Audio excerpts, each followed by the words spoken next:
Culinary journeys often don't start in fancy institutes, far from it. Many are born into a world where food is fuel, simple and honest. People eat what is put on the table. No foie gras dreams, no truffle-scented nurseries, just good, solid grub. The kind that fills the belly and warms from the inside. It's not about Michelin stars, it's about making ends meet. Yet even in those plain meals, something can flicker. A small, quiet spark of curiosity. A yearning for something more than just sustenance. A hunger to understand the magic behind the meal. The first real kitchen for many is a beat-up, rusty grill in a small backyard.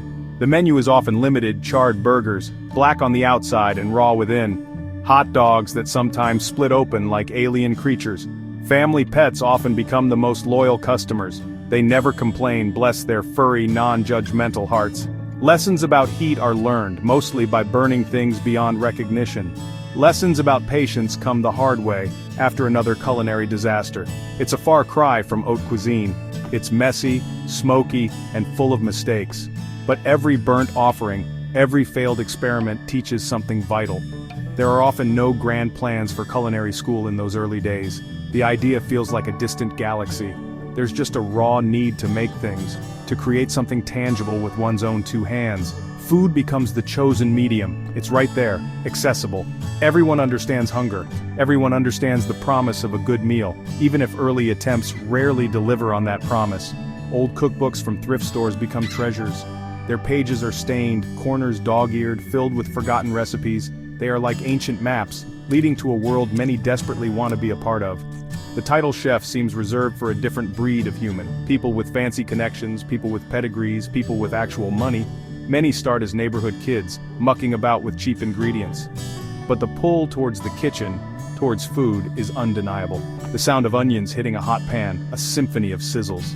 The intoxicating aroma of bread baking, filling the house with warmth. These simple things feel like pure magic. They are real. They are honest. And many know, deep down, they want to be a sorcerer in that world, no matter how small their magic might be. The first proper kitchen job often feels like being thrown into the inferno. Many start as the dish pig. That's the entry-level position, where dreams often go to die. Submerged, elbow-deep, in hot, greasy water, and the remnants of other people's meals. It's a harsh, smelly, relentless initiation. The weak don't last. The relentless heat, the clatter of pans, the constant shouting, the sheer physical exhaustion, it's designed to break you. The unglamorous reality is witnessed. Beautiful, artful plates go out to the dining room and a disgusting, chaotic mess comes back.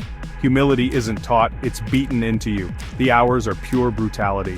16-hour shifts are the norm, often stretching longer when things go sideways. Feet swell and scream in protest.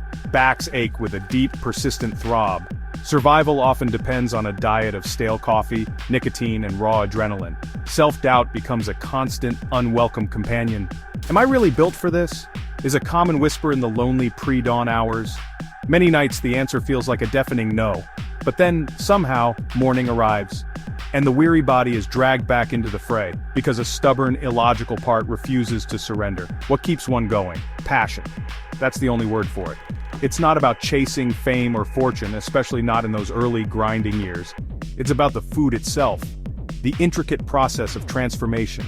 The craft of taking raw, mundane ingredients and turning them into something extraordinary, something delicious. That singular focus, that deep-seated love for the act of cooking, can shield from a world of pain. It's a tenacious, burning ember in the soul.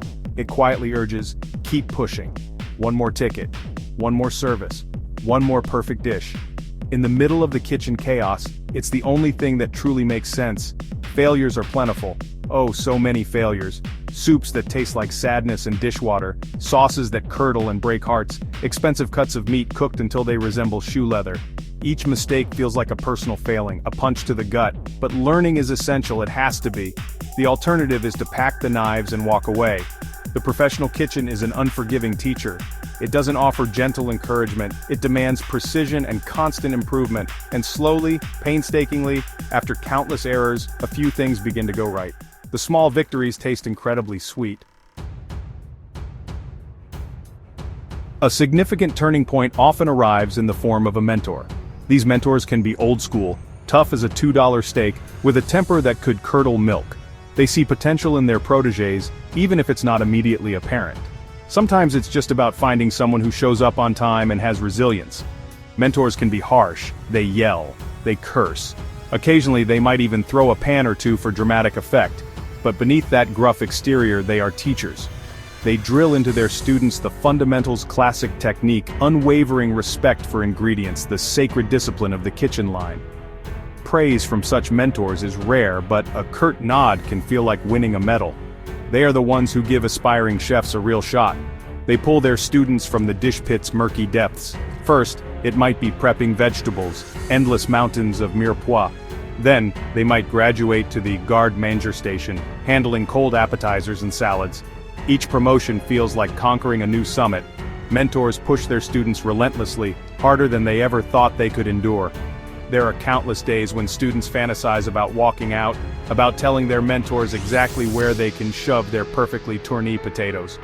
But they grit their teeth and stay. Because through the storm of critiques, mentors show the path.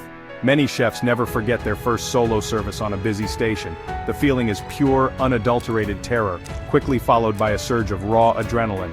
Orders bark from the expo, tickets spew from the printer, a relentless paper snake. The air is thick with steam, smoke, and the cacophony of a kitchen at war. Somehow, miraculously, they make it through. The food goes out.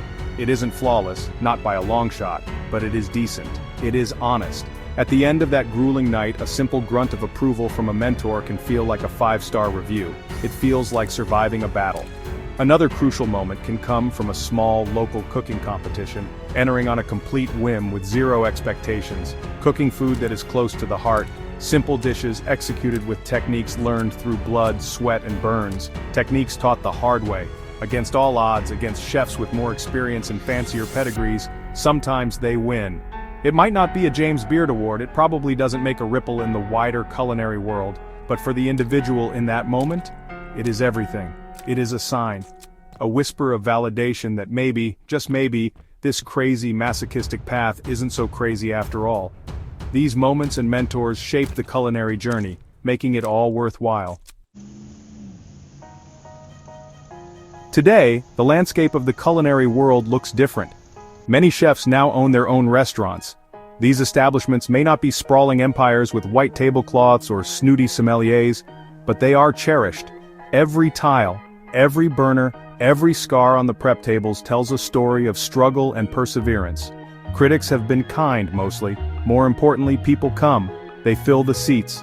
Diners trust chefs and their teams to feed them well. That trust is a profound responsibility, a genuine privilege that is never taken lightly. The hours are still long. The pressure is different now, a new kind of weight, but it's ever present. It keeps chefs honest. It keeps them hungry.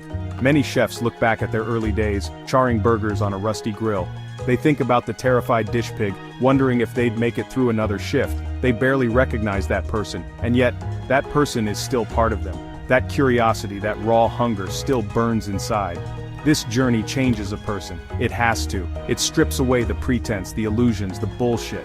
It forces one to confront who they are and what they're made of. It teaches about resilience, about grit, about finding one's own light in the middle of the fire. It's about so much more than just cooking. The most important lesson learned? Stay humble. Always. Respect the craft that feeds you. Respect the ingredients that give their lives for your dishes. Respect your team, because no one, absolutely no one, achieves anything worthwhile alone in this brutal, beautiful business. A kitchen is a brigade, a tightly knit, often dysfunctional, incredibly loud and fiercely passionate family. And crucial above all else, always, always be willing to learn. The very second you think you know it all, you're done. You're a relic. The culinary world is a living, breathing thing, constantly evolving, always offering new lessons. So what does the future hold? More food, certainly. More learning, undoubtedly. Perhaps an opportunity to help some other young, clueless kid find their own spark, their own fire. This journey, you see, it isn't over. It never truly is for those who are truly bitten by the bug. There's always another dish to perfect, another flavor combination to discover, another culinary mountain to climb, another challenge to face head-on. And that, my friends, is the exquisite torture and the profound beauty of it all. This beautiful, brutal, utterly delicious journey. It's not just a career, it's a life, and many wouldn't trade it for anything in the world.